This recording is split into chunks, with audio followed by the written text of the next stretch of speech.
Guys, today we have our first repeat band on the channel. We're talking about the Acacia Strain again. Now, if you remember, I reviewed their album Coma Witch, which came out in 2014. I reviewed that a couple months ago because it was the album chosen by the 100 subscriber contest winner. Now, speaking of contests, I am running another contest for the same prize. You get to choose what I review. All you have to do is go check out my review from last week. Actually, it was earlier this week, of Thy Art is Murder's new album, Dear Desolation. Go comment on that video. You'll know what to do after looking at some of the comments there. Share that video, get some people entered, because you have until Monday, basically. That video explains it all. But anyway, Acacia Strain, Gravebloom. This album came out on June 30th via Rise Records. It has 11 tracks and it runs about 47 minutes long.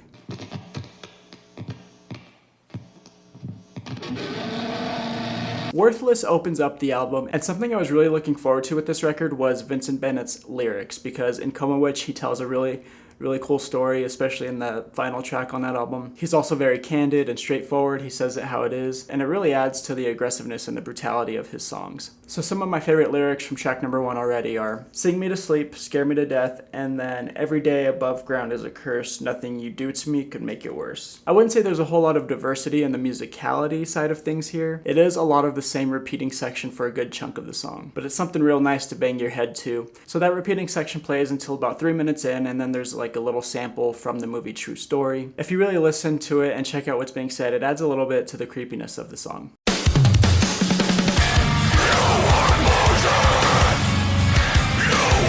Plague Doctor is a little more fast-paced than Worthless, so it definitely gets you moving around. In classic Acacia Strain fashion, we pretty much get a depiction of a story of killing someone with lyrics like, I cut out your heart and buried it deep. Doesn't feel like there's a whole lot of structure to the song, and honestly, it feels like it could just be interjected into Worthless and you couldn't really tell them apart. They sound very similar in style, tone, vocal delivery. So again, really good lyrics, but nothing much past that.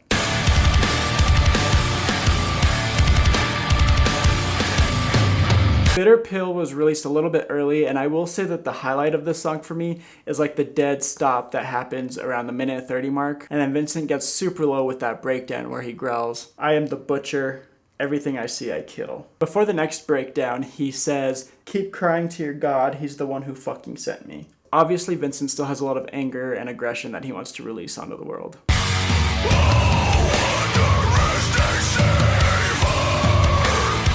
I don't want to disappoint anyone here, but the songs are kind of like blending in together. For as great and horror-like as the lyrics are, I just want a little more variation in like the guitar work. In this track, Big Sleep, there was a part where I thought Vincent was trying out a new vocal technique, which I thought was pretty cool, but it's actually a guest vocal spot from Matt Honeycutt, who is in the band Kublai Khan. Favorite lyric in the song is probably, the world is your enemy and I'm your fucking crutch. You killed it all, you killed yourself! We get the title track here, Gravebloom, as we near the halfway mark on the record. There's a great part in the verses where there's a little section where all you can hear is the bass at the end of some of the bars. It's super grindy, and I really like when bands utilize that technique. I really like the ending to the song, and mainly because we finally get some prominent lead guitar, with a guitar solo that just takes us to the final notes. Again, the commonalities between the songs are kind of making it feel a little bit bland for me at this point. It's like these songs would be so sick by themselves, but in succession, they kind of start to lose their impact.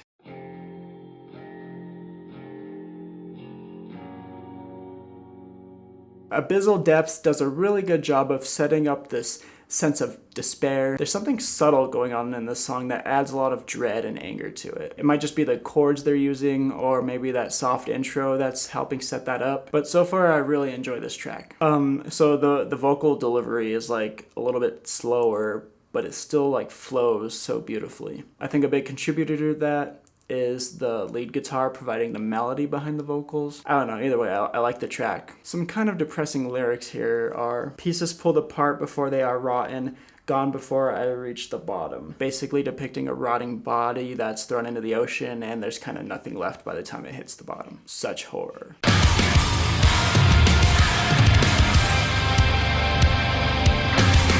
Model Citizen is a great follow-up to Abyssal Depths. Again, there's just something about the song that puts it above the rest so far. We get another set of lyrics that really give off that horror movie vibe again, like I said before, as we get another kind of depiction of killing someone. And really, some of these lyrics take a certain mind to think of. Fingernails tearing under the flesh, traces of me wherever she went, implying that this woman who was being killed is trying to hold on for dear life so much that she digs her nails into the flesh and pulls some of the flesh out. I buried them under the porch, they called off the dogs, they called off the search. Definitely throwing out some creepy vibes there, but I wouldn't mind seeing this like translated onto the big screen.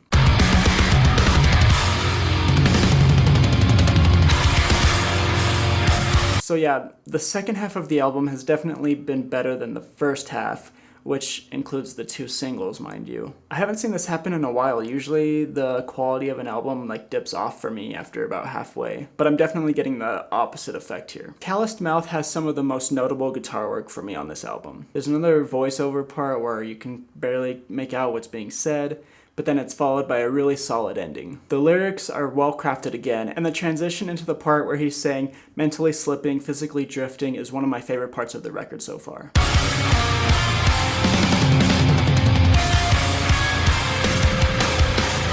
A really cool part of Dark Harvest is the chorus-like section where there's a bit of like choral singing behind Vincent's screaming. It had some melody to that section, so I thought that was a really neat little trick they used. The lead up to the breakdown is so good at building up that anticipation, and then that breakdown just hits you hard.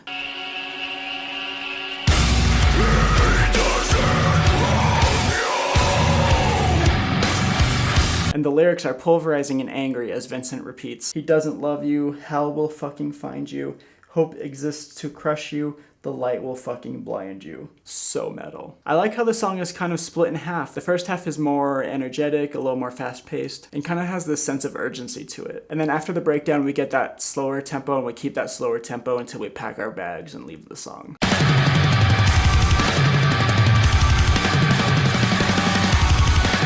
Like Dark Harvest, Walled City has some really great parts where the kick drum is just relentless. The lyrics portray the story of this man dying in the desert. He uses imagery of crows flying overhead or vultures flying ahead, which symbolizes they know he's about to die. In classic deathcore fashion, the second half of the album is set to a really slow pace where you kind of have to headbang in slow motion to keep in sync with the drum hits. And I think the music does a really good job of reflecting the story as towards the end it kind of fades out and just feels more hollow towards the end. One of the ending lyrics says, "I reach out to grab your hand, mirage in life and dream in death." So perhaps insinuating someone or something that he's been trying to get his whole life, trying to reach them, and he doesn't before he dies, and he realizes that after death he won't be able to either. So kind of depressing. The song's pretty long, over 5 minutes, but I think it's deserving of that time slot.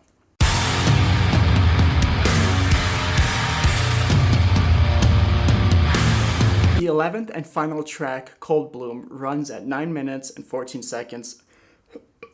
So they're kind of following in the footsteps of Coma Witch, where the final track is just this monstrous anthem. For the first 3 minutes, I think this song sounds a lot like another Abyssal Depths. Why is that so fucking hard to say? Abyssal Depths. Abyssal Depths. For that type of song, I think they did it better in Abyssal Depths. And then around the 4-minute mark, we transition into what I'll call Act 2 of the song. The lyrics in the second act are kind of giving me this idea that the subject that's about to die is kind of regretting it or dreading it, and that it's all happening too fast for them. And then at around 6 minutes in, we transition into the final act of the song.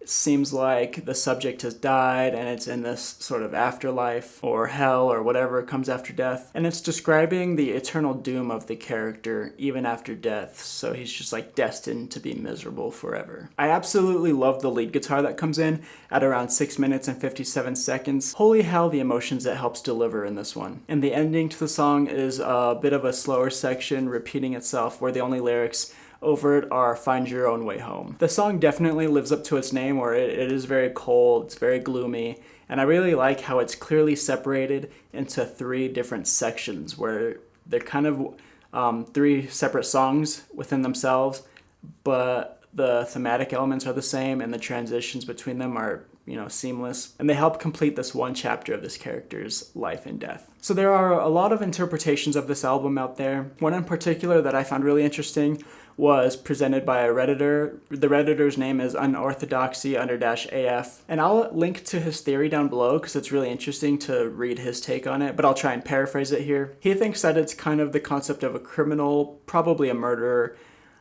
reaching the end of his life and kind of accepting that death is coming and meeting his maker in the end. He uses a lot of great lyrical examples, but overall the songs seem to have a theme of either the Grim Reaper talking to this criminal or the criminal talking to himself. And like the interpretation of Model Citizen is kind of the criminal admitting to what he's done and describing the murder that he committed. The Reaper tells the criminal not even death will bring you peace in Plague Doctor. He tells him cower under cover, face the fire as a coward in Bitter Pill. In Gravebloom, the criminal talks about if he's lucky, the knife will cut deep, he'll choke on his vomit, he'll die in his sleep. So the criminal kind of knows he's a piece of shit and he's just kind of wanting death to take him. Abyssal Depths is kind of him wallowing in self-pity and again just kind of hoping and begging for death to come upon him. So again, that's kind of an overall summary of the theory with some of my thoughts interjected in there. But again, I'll link to that theory in the description and you guys should definitely go check it out and see what he has to say. So what do I think of the album overall?